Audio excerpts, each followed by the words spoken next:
Hello students, good morning. हम बात कर रहे थे chapter number 25, chapter name excretory system. और इस चैप्टर के बारे में हमने कुछ हद तक पढ़ा है, स्टडी की है। तो सबसे पहले तो हमने डेफिनेशन ऑफ एक्सक्रीशन पढ़ा है कि एक्सक्रीशन की डेफिनेशन क्या होती है। तो इसके बारे में हमने पढ़ा था कि जो हमारी बॉडी में या एनिमल्स बॉडी में नाइट्रोजनस वेस्ट प्रोडक्ट या मटेरियल का जो फॉर्मेशन हो रहा है उसको आउट करने की जो प्रोसेस होती है उसी प्रोसेस को हम क्या बोलते हैं, एक्सक्रीशन बोलते हैं। एक्सक्रीशन के बाद में हमने एक्सक्रीटरी प्रोडक्ट पढ़ा है। एक्सक्रीटरी प्रोडक्ट क्या होता है, नाइट्रोजनस वेस्ट मटेरियल या प्रोटीन मेटाबॉलिज्म के फलस्वरूप बनने वाला नाइट्रोजनस वेस्ट मटेरियल है जिसको हम बॉडी से आउट कर रहे हैं। तो उस मटेरियल या उस प्रोडक्ट को हम क्या बोलते हैं, एक्सक्रीटरी प्रोडक्ट। एक होता है एक्सक्रीटरी ऑर्गन। तो एक्सक्रीटरी ऑर्गन क्या होता है, एनिमल्स बॉडी में वह ऑर्गन जो एक्सक्रीशन की प्रोसेस कंप्लीट करवाता है या एक्सक्रीशन की प्रोसेस में पार्टिसिपेट करता है, उसको हम बोलते हैं एक्सक्रीटरी ऑर्गन। उनके बाद में हमने एक्सक्रीटरी प्रोडक्ट के बारे में पढ़ा है। देखो, हम बात करते हैं एनिमल्स किंगडम की, तो एनिमल्स किंगडम में आपको मुख्यतः 3 प्रकार की एक्सक्रीटरी प्रोडक्ट आपको देखने को मिलेंगे, ठीक है, जिसमें से आती है तो ammonia, urea and uric acid. तो ammonia, urea and uric acid का जब हम कंपैरिजन करते हैं, किसके आधार पर अलग अलग करेक्टर लिए थे हमने, सोलबिलिटी के बेसिस पर, पॉइजनस के बेसिस पर, है ना। तो मैकेनिज्म भी हम अलग अलग होती है तीनों की। तो अमोनिया की जब हम बात करते हैं तो अमोनिया हाईली पॉइजनस होती है। बॉडी में हम लॉन्ग टाइम तक स्टोरेज नहीं कर सकते। इसको आउट करने के लिए ज़्यादा वाटर की आवश्यकता होती है ना। तो एनिमल्स क्या कहलाते हैं, अमोनिटिक एनिमल्स कहलाते हैं। और एग्जाम्पल भी हमने इसके बारे में बात की थी। इसी प्रकार हमने यूरिया के बारे में एंड यूरिक एसिड के बारे में बात की थी, ठीक है। अब हम बात करते हैं ह्यूमन बॉडी में एक्सक्रीटरी ऑर्गन के बारे में। तो ह्यूमन बॉडी का जो एक्सक्रीटरी जो सिस्टम होता है वो सिस्टम मुख्यतः 4 पार्ट से मिलकर बना हुआ होता है, जिसमें kidney, ureter, urethra and urinary bladder. तो ये 4 पार्ट से मिलकर ह्यूमन का एक्सक्रीटरी सिस्टम बना हुआ होता है। तो ह्यूमन के एक्सक्रीटरी सिस्टम का सबसे पहला पार्ट हम ले रहे हैं किडनी के बारे में। तो किडनी क्या होती है, मेन एक्सक्रीटरी ऑर्गन होता है ह्यूमन बॉडी का। उनके बाद में हमने किडनी के मॉर्फोलॉजिकल कैरेक्टर हमने पढ़े कि किडनी की संख्या, नंबरिंग की अगर हम बात करें तो 1 पेयर होती है, जिसको हमने पोजीशन के बेसिस पर इसका नोमेनक्लेचर भी किया था, right kidney and left kidney. इनके बाद में हमने किडनी की पोजीशन की बात करते हैं तो किडनी कैसी होती है, पोजीशन की अगर हम बात करें तो किडनी कहाँ पे स्थित होती है, एब्डोमिनल कैविटी के डोर्सल सरफेस पर। वह जो वर्टिब्रल जो कॉलम होता है उनके दोनों साइड में प्रेजेंट होती है। इनके बाद किडनी की हमने साइज से लंबाई वगैरह के बारे में बात की थी। उनके बाद में ओरिजिन के बेसिस पर जो किडनी होती है वो मेसोडर्मल ऑर्गन होती है। मेसोडर्मल ऑर्गन पीछे हमने पढ़ा था ब्लास्टोकोर का भविष्य, है ना। तो ब्लास्टोकोर के भविष्य के आधार पर तो एनिमल्स को हम 2 भागों में बांटते हैं, प्रोटोस्टोमिन एंड ड्यूटेरोस्टोमिन। लेकिन जब ब्लास्टोकोर का निर्माण होता है तब 3 लेयर का निर्माण होता है, एक्टोड्रम, एंडोड्रम एंड मेसोड्रम। अब ह्यूमन बॉडी का कौन सा ऑर्गन किस लेयर से बन रहा है या किस लेयर से उनकी ओरिजिन हो रही है, तो उसके बेसिस पर ये कैसा है, मेसोड्रमल ऑर्गन होता है। यानी इसकी ओरिजिन वो कहाँ से होती है, मेसोड्रम से होती है। इनके बाद में किडनी के बारे में, किडनी का कलर हमने पढ़ा है, किडनी की शेप हमने पढ़ी है, किडनी की स्ट्रक्चर एंड फंक्शन की जो होती है वो नेफ्रॉन होती है। ये हमने मॉर्फोलॉजिकल कैरेक्टर हमने पढ़े थे। अब यहाँ पे जो डायग्राम बनाया ह्यूमन का एक्सक्रीटरी सिस्टम का जो डायग्राम बनाया है, ठीक है। तो सबसे पहले तो हम बात करते हैं किडनी की संख्या, नंबरिंग। तो किडनी की संख्या कितनी होती है, 2। पोजीशन के बेसिस पर ये तो कौन सी है, लेफ्ट किडनी, और ये कौन सी है, राइट किडनी होती है, ठीक है। उनके बाद में किडनी में ब्लड की जो सप्लाई होती है, किडनी में ब्लड की सप्लाई करने के लिए आपको रेनाल ट्यूब्स यहाँ पे प्रेजेंट होती है, renal tubes, renal artery and when को कंबाइंड रूप से बोलते हैं रेनाल ट्यूब्स, ठीक है ना। तो इनमें से एक तो क्या होती है, रेनाल ट्यूब्स होती है, और एक क्या होती है, रेनाल वेन होती है। मानिए है ना, renal artery and renal when, ये रेनाल वेन है ना। ये तो हो गई रेनाल आर्टरी और ये क्या हो गई, रेनाल वेन, ठीक है। उनके बाद में दोनों किडनी की अपर सरफेस की ओर एक टोपीनुमा स्ट्रक्चर पाई जाती है, उसको हम बोलते हैं एड्रेनल ग्लैंड, जो कि एंडोक्राइन ग्लैंड होती है, ठीक ना। एंडोक्राइन ग्लैंड हम पढ़ते हैं ना, हाइपोथैलेमस ग्लैंड है, पीनियल ग्लैंड है, एड्रेनल ग्लैंड है, टेस्टिस एंड ओवेरी, ये सारी क्या होती है, एड्रेनल ग्लैंड होती है, जो किसका फॉर्मेशन करती है, हार्मोन का फॉर्मेशन करती है। तो किडनी के जस्ट ऊपरी अपर सरफेस को क्या पाई जाती है, एड्रिनल ग्लैंड होती है, दोनों किडनी पर होती है, ठीक है। ये यहाँ पे इसकी पॉलिसी आते हुए ये हो गई एड्रिनल ग्लैंड, ठीक है। अब जब हम एक किडनी की अगर हम बात करें तो एक किडनी दो भागों से मिलकर बनी हुई होती है। जो आउटर पार्ट है उसको हम बोलते हैं कॉर्टेक्स, और जो इनर पार्ट होता है उसको क्या बोलते हैं, मेडुला। तो किडनी एक किडनी की अगर हम बात करें तो आउटर वाला पार्ट क्या कराएगा, कॉर्टेक्स कहलाएगा, आउटर वाला पार्ट क्या कराएगा, कॉर्टेक्स, और बीच का जो पार्ट होता है या मिडिल जो पार्ट होता है उसको क्या बोलते हैं, मेडुला। तो प्रत्येक किडनी दो भागों से मिलकर बनी हुई होती है, दो पार्ट होते हैं उसमें, या उसके दो पार्ट को डिवाइड किया गया है। पहला पार्ट कॉर्टेक्स जो कि आउटर पार्ट होता है, दूसरा पार्ट होता है मिडिल पार्ट जो कि क्या होता है, मेडुला होता है, उसको बोलते हैं मेडुला, ठीक है। इनके बाद में यहाँ पे जो ब्लड की जो मेन सप्लाई हो रही है ना, जिसको बोलते हैं पोस्ट कैनाल, जो एंटीरियर पार्ट इसको पोस्ट कैनाल हो गई, और ये हो गई डोर्सल एरोटा, ठीक है, जो ब्लड किसी सप्लाई कर रही है। उनके बाद में प्रत्येक किडनी से एक ट्यूबुल लाइक स्ट्रक्चर निकलती है, ट्यूबुल लाइक स्ट्रक्चर निकलती है जो कि लॉन्ग होती है एंड मस्कुलर होती है। उस स्ट्रक्चर को हम क्या बोलते हैं, यूरेटर। उस स्ट्रक्चर को हम क्या बोलते हैं, यूरेटर। तो ये वाली स्ट्रक्चर क्या है, यूरेटर। तो प्रत्येक किडनी से क्या निकल रही है, एक ट्यूबुल लाइक स्ट्रक्चर निकल रही है जिसको बोलते हैं ट्यूबुल लाइक मस्कुलर लॉन्ग, इसको बोलते हैं यूरेटर। और यूरेटर का काम क्या होता है, जो किडनी यूरिन का निर्माण कर रही है, तो यूरेटर क्या करेगा, उस यूरिन को यूरिनरी ब्लैडर तक पहुंचाने का कार्य करता है, ये यूरेटर का कार्य, ठीक है। इनके बाद में यहाँ पे यूरेटर आगे जाकर के किस में ओपन होता है, यूरिनरी ब्लैडर में ओपन होता है, ठीक है। तो यूरिनरी ब्लैडर कैसा होता है, एक बैग लाइक स्ट्रक्चर होती है, bag like structure and muscular होता है, ठीक है ना। और इसमें क्या होता है, यूरिन का कुछ समय के लिए क्या होता है, स्टोरेज होता है, ठीक है। अब ये यूरिनरी जो ब्लैडर होता है वो आगे जाकर के ओपन होता है यूरिथ्रा में, ठीक है। अब यूरिथ्रा की अगर हम बात करें तो यूरिथ्रा जो यूरिनरी जो ब्लैडर है उसमें जो यूरिन प्रेजेंट है, यूरिन का जो स्टोरेज है उनको बॉडी से आउट कराने का काम कौन करेगा, यूरिथ्रा। अब यूरिथ्रा की जब हम बात करें तो फीमेल में यूरिथ्रा की स्ट्रक्चर अलग होती है, मेल में अलग होती है, उनकी साइज शेप भी वो अलग होगी और इसकी पोजीशन भी वो भी अलग होगी, मेल एंड फीमेल में दोनों में अलग देखने को मिलेगी आपको, ठीक है। तो एक्सक्रीटरी सिस्टम, ठीक है ना। तो एक्सक्रीटरी सिस्टम में सबसे पहले तो आपको बतानी है किडनी के बारे में, है ना। तो किडनी के बारे में आपको सबसे पहले बात तो आपको क्या बतानी है, किडनी की नंबरिंग बतानी है, पोजीशन बतानी है, ओरिजिन के बेसिस पे किडनी क्या होता है वो बतानी है, किडनी का मेजरमेंट या फिर किडनी की साइज शेप वो बतानी है, और इनके बाद में आपको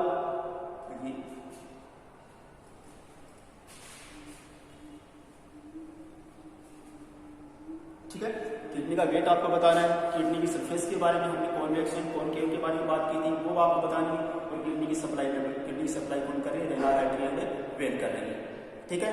तो ये किडनी के बारे में बताना। दूसरा पॉइंट एक्सक्रीटरी सिस्टम का दूसरा पार्ट कौन सा आता है, यूरेटर आता है। तो यूरेटर के बारे में आपको क्या लिखना है कि प्रत्येक किडनी से, एवरी किडनी से एक tubule like long and muscular structure निकलती है जो कहाँ पे ओपन होती है, यूरिनरी ब्लैडर में ओपन होती है, और इसका कार्य क्या होता है, यूरिन को कहाँ तक पहुंचाना, यूरिनरी ब्लैडर तक पहुंचाना। अब एक्सक्रीटरी सिस्टम का तीसरा पार्ट कौन सा आता है, यूरिनरी ब्लैडर। तो यूरिनरी ब्लैडर क्या होता है, बैग लाइक की स्ट्रक्चर होती है, मस्कुलर होता है, ब्रूड होता है, चौड़ा होता है ना। और इसमें बार बार एक वेव उत्पन्न होती है ना। और ये काम क्या कर रहा है, यूरिन का कुछ समय के लिए वो स्टोरेज करने का काम करता है। तो ये जो यूरिनरी ब्लैडर है वो एक समय में 700 to 800 मिलीलीटर जो यूरिन है उनका स्टोरेज कर सकता है, ठीक है। उनके बाद में आपको यूरिथ्रा के बारे में आपको बताना है। पहला पार्ट तो किडनी हो गया, दूसरा यूरेटर होगा, तीसरा यूरिनरी ब्लैडर होगा, और चौथा आपको क्या बताना है, ये यूरिथ्रा। तो यूरिथ्रा की अगर हम बात करें तो यूरिथ्रा मेल एंड फीमेल में अलग अलग होते हैं, है ना। तो यूरिथ्रा की जो साइज वगैरह शेप वगैरह वो मेल में भी आपको डिफरेंस देखने को मिलेगी और मेल में भी आपको डिफरेंस देखने को मिलेगी, है ना। जैसे कि हम मेल की अगर हम बात करें तो मेल का जो यूरिथ्रा वाला जो पार्ट है 3 पार्ट से मिलकर बना हुआ होता है। जैसे कि पहला होता है पिनाइल पार्ट, एक होता है पिनाइल पार्ट, दूसरा होता है मेम्ब्रेनस पार्ट, और तीसरा होता है यूरिथ्रल पार्ट, है ना। ये 3 पार्ट से मिलकर इसका निर्माण होता है। तो ये तो आपको एक्सक्रीटरी सिस्टम में आपको बताना है इसके बारे में। अब हम बात करते हैं हिस्टोलॉजिकल स्ट्रक्चर ऑफ किडनी। अब सबसे पहले तो याद ये हिस्टोलॉजिकल होता क्या है।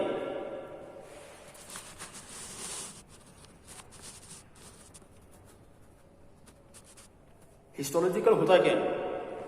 देखो हिस्टोलॉजिकल बना है हिस्टोलॉजी से, और हिस्टोलॉजी हम बोलते हैं स्टडी ऑफ टिश्यूज, है ना। तो जब हम कोई भी ऑर्गन है उसको टिश्यू लेवल पर अगर हम स्टडी कर रहे हैं, कोई भी ऑर्गन है उसकी अगर हम टिश्यू लेवल पर या सेलुलर लेवल पर अगर हम उसकी स्टडी कर रहे हैं तो वो स्टडी उसकी क्या कहलाएगी? हिस्टोलॉजी कहलाएगी, ठीक है।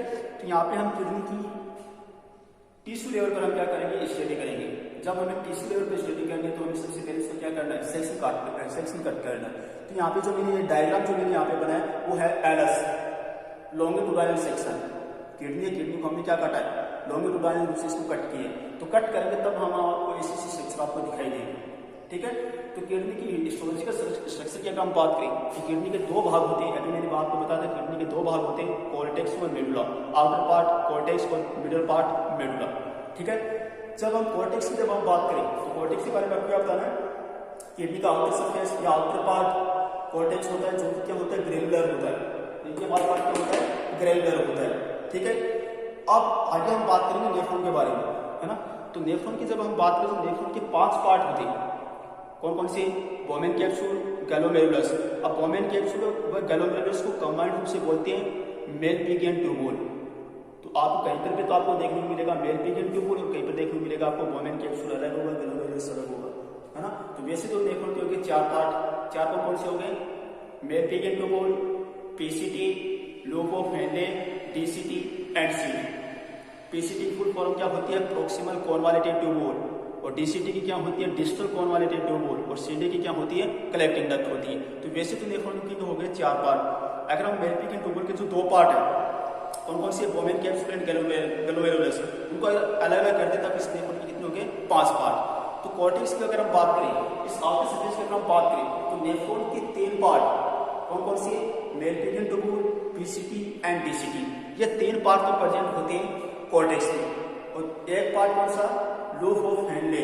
तो लूप ऑफ हेनले प्रेजेंट होता है मेडुला पार्ट में, ठीक है।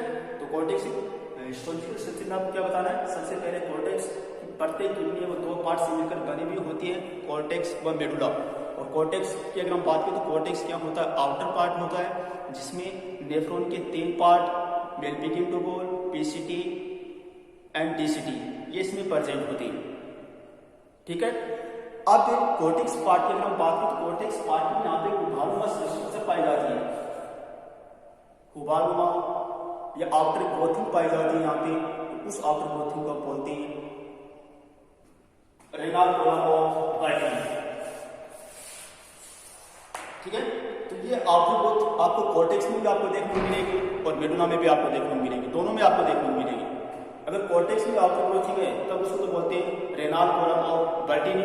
अगर मेडुला में तो उसको बोलते हैं मेडुला पिरामिड्स, ठीक है। ये तो आपको बताना कॉर्टेक्स के बारे में। अब मेडुला की अगर हम बात करें तो मेडुला कौन सा होता है? सबसे मिडल पार्ट होता है जहाँ पे नेफ्रॉन के एक पार्ट प्रेजेंट होता है, लूप ऑफ हेनले, ठीक है। और यहाँ पे जो आउटर ग्रोथिंग पाई जाती है तो उस आउटर ग्रोथिंग को हम क्या बोलते हैं? Medulla pyramids. यहाँ पे लिखा मैंने मेडुला पिरामिड्स, ठीक है। इनके बाद में मेडुला वाले पार्ट में एक कप लाइक स्ट्रक्चर पाई जाती है। यहाँ पे एक कप लाइक स्ट्रक्चर होती है, उस स्ट्रक्चर को बोलते हैं कैलिक्स, ठीक है ना। तो मेडुला वाले पार्ट में एक कप लाइक स्ट्रक्चर पाई जाती है जिसको बोलते हैं कैलिक्स, ठीक है। एक होता है हाइलम, हाइलम भी आप पढ़ोगे आप हाइलम। तो हाइलम क्या होता है? किडनी का जो मिडिल पार्ट, किडनी के मिडिल पार्ट में एक पिट पाया जाता है। यहाँ पे हम बात करें ये किडनी, इस किडनी के मिडिल पार्ट में, यहाँ पे अगर हम बात करें इस किडनी के जो मिडिल पार्ट है यहाँ पे क्या देखने को मिलेगा? एक गड्ढा या पिट देखने को मिलेगा। तो उस पिट को हम क्या बोलते हैं? हाइलम बोलते हैं, ठीक है। एक आप पढ़ोगे पेल्विस। पेल्विस क्या होता है? जो यूरेटर होता है, यूरेटर का एंटीरियर पार्ट जो कीप लाइक होता है, ये यहाँ पे यूरेटर है। इस यूरेटर का जो एंटीरियर पार्ट, इस यूरेटर का जो एंटीरियर पार्ट जो कैसा है? कीप लाइक स्ट्रक्चर का होता है जिसको बोलते हैं पेल्विस। तो मोस्टली आप ये तीन देखना, एक तो कैलिक्स क्या होता है, पेल्विस क्या होता है और हाइलम क्या होता है, ठीक है ना। तो हाइलम का क्या होता है? किडनी का मिडल पार्ट जो थोड़ा अंदर की तरफ धंसा हुआ होता है, किडनी का मिडल पार्ट होगा जो अंदर की तरफ थोड़ा धंसा हुआ है, उस पार्ट को क्या बोलते हैं, हाइलम। ठीक है, एक कैलिक्स आता है। कैलिक्स क्या होता है कि मेडुला वाले पार्ट में कप लाइक स्ट्रक्चर पाई जाती है, उसको हम क्या बोलते हैं, कैलिक्स बोलते हैं। कैलिक्स क्या होता है, यूरेटर का एंटीरियर पार्ट जो किडनी से अटैच है, वहां पर कीप लाइक जो स्ट्रक्चर बन रही है उसको क्या बोलते हैं, पेरिस बोलते हैं। तो ये 3 स्ट्रक्चर के बारे में आप पढ़ोगे आप। ठीक है, तो ये हो गई हिस्टोलॉजिकल स्ट्रक्चर ऑफ किडनी। ये 2 टॉपिक आप देख लेना। पहला टॉपिक तो आपको एक्सक्रीटरी सिस्टम आपको किडनी के बारे में, यूरेटर के बारे में, यूरिनरी ब्लैडर एंड यूरेथ्रा के बारे में आपको बताना है। ठीक है, हिस्टोलॉजिकल स्ट्रक्चर में आपको सिर्फ जब किडनी का हम एरर सेक्शन काटते हैं तब किडनी की जो इंटरनल स्ट्रक्चर में आपको 2 पार्ट आपको देखने को मिलेंगे, कोर्टेक्स और मेडुला। अब कोर्टेक्स क्या होता है, मेडुला क्या होता है, वो आपको बताना है। कोर्टेक्स आउटर पार्ट होता है, मेडुला इनर पार्ट होता है। कोर्टेक्स में नेफ्रॉन के कौन कौन से भाग होते हैं, मेडिकेन ट्यूब्यूल, टीसीटी एंड पीसीटी। और इसमें मेडुला वाले पार्ट में कौन सा होता है, हेंडे का लूप एंड सीडी। ठीक है, कोर्टेक्स पार्ट में जो आउटर क्लोथिंग पाई जाती है उसको हम क्या बोलते हैं, renal column of Bertini. Medulla part में जो आउटर क्लोथिंग पाई जाती है उसको हम क्या बोलते हैं, मेडुला पिरामिड। ठीक है, मेडुला वाला पार्ट में एक स्ट्रक्चर पाई जाती है जिसको बोलते हैं कैलिक्स। कैलिक्स क्या होती है, कप लाइक स्ट्रक्चर होती है। ठीक है, मेडुला वाले पार्ट में एक पिट पाई जा रहा है मिडल पार्ट में, जिसको हम क्या बोलते हैं, फाइलम। एक आपके पेरिस के बारे में आपको बताना कि यूरेटर का इंटीरियर पार्ट जो कि एक फनल लाइक या कीप लाइक जो स्ट्रक्चर होती है, फनल लाइक है ना, जो स्ट्रक्चर होती है उसको हम क्या बोलते हैं, पेरिस बोलते हैं। ठीक है, तो ये उनकी हिस्टोलॉजिकल स्ट्रक्चर हो गई और ये इनकी क्या हो गई, सिस्टम होगा, एक्सक्रीटरी सिस्टम होगा। ठीक है, अब नेक्स्ट टॉपिक हम बात करेंगे नेफ्रॉन के बारे में।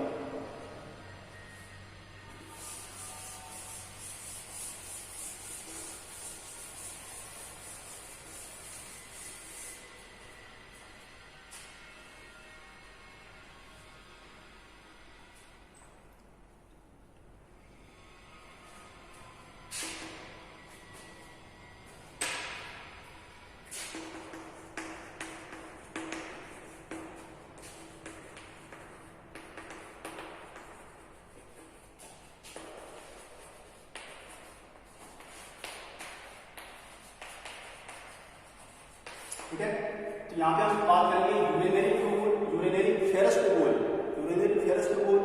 या नेफ्रॉन। तो नेफ्रॉन के यहाँ पे 2 नाम है, 2 नेम है। पहला या तो हम इसको नेफ्रॉन बोल सकते हैं या फिर नेफ्रॉन को बोलते हैं यूरिनरी फेरस ट्यूब्यूल्स। ठीक है ना, तो नेफ्रॉन की जब हम बात करें या नेफ्रॉन की स्ट्रक्चर की अगर हम बात करें तो प्रत्येक नेफ्रॉन 5 पार्ट से मिलकर बना हुआ होता है। ठीक है ना, या फिर 4 पार्ट। तो 4 पार्ट की सबसे पहले हम इसके नाम की बात करते हैं। तो पहला पार्ट होता है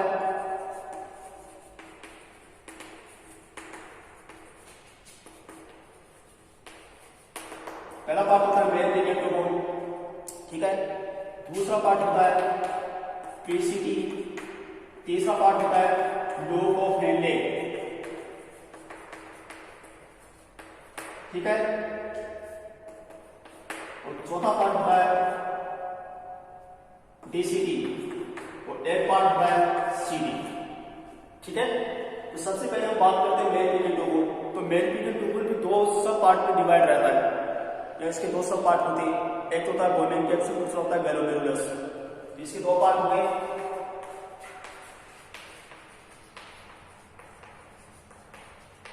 बोमेन कैप्सूल एंड ग्लोमेरुलस। ठीक है, पीसीटी की अगर हम बात करें तो पीसीटी की फुल फॉर्म होती है प्रॉक्सिमल कॉन्वालिटेड ट्यूब्यूल।